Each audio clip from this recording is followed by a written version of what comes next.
മല്ലനും മാധവനും. ഒരിടത്ത് മല്ലൻ എന്നുപേരുള്ള ഒരു കർഷകനുണ്ടായിരുന്നു. കഠിനാധ്വാനിയായ അവൻ എന്നും രാവിലെ പാടത്തേക്കു പോകും. അവന്റെ അയൽക്കാരനായിരുന്നു മാധവൻ. മാധവനാണെങ്കിൽ വലിയ മടിയനും.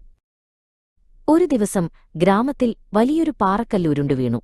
അത് ഗ്രാമത്തിലേക്കുള്ള പ്രധാന വഴി അടച്ചു. ആർക്കും പട്ടണത്തിലേക്ക് പോകാൻ കഴിയാതെയായി. ഈ പാറയെ ആരു മാറ്റുന്നുവോ അവർക്ക് ഞാൻ 100 സ്വർണ്ണനാണയങ്ങൾ തരും, ഗ്രാമത്തലവൻ പ്രഖ്യാപിച്ചു. ഇതുകേട്ട് പലരും പാറ മാറ്റാൻ ശ്രമിച്ചു. പക്ഷേ ആർക്കും കഴിഞ്ഞില്ല. കഠിനാധ്വാനിയായ മല്ലൻ പാറ തള്ളി നീക്കാൻ തുടങ്ങി. അവൻ ദിവസം മുഴുവൻ കഷ്ടപ്പെട്ടു. പക്ഷേ പാറ ചെറുതായി ഒന്നുമാത്രം അനങ്ങി.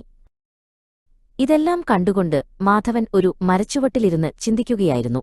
കായബലം കൊണ്ട് മാത്രം ഇത് നടക്കില്ല, ബുദ്ധി വേണം, അവൻ മനസ്സിൽ പറഞ്ഞു. മാധവൻ മല്ലന്റെ അടുത്തു ചെന്നു പറഞ്ഞു, മല്ല, നമുക്കൊരുമിച്ച് ശ്രമിച്ചാലോ? എന്റെ ബുദ്ധിയും നിന്റെ ശക്തിയും ചേർന്നാൽ ഈ പാറ മാറ്റാം. സമ്മാനം നമുക്ക് പങ്കുവയ്ക്കാം.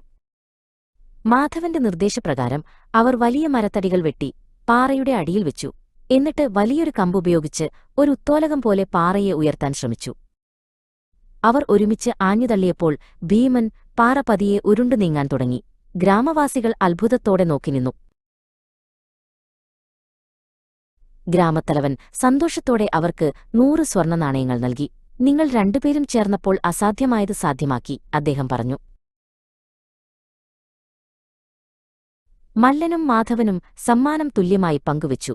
കഠിനാധ്വാനവും ബുദ്ധിയും ഒരുമിച്ചു ചേർന്നാൽ എന്തും നേടാമെന്ന് അവർ ഗ്രാമവാസികൾക്ക് കാണിച്ചുകൊടുത്തു. അന്നുമുതൽ അവർ നല്ല സുഹൃത്തുക്കളായി.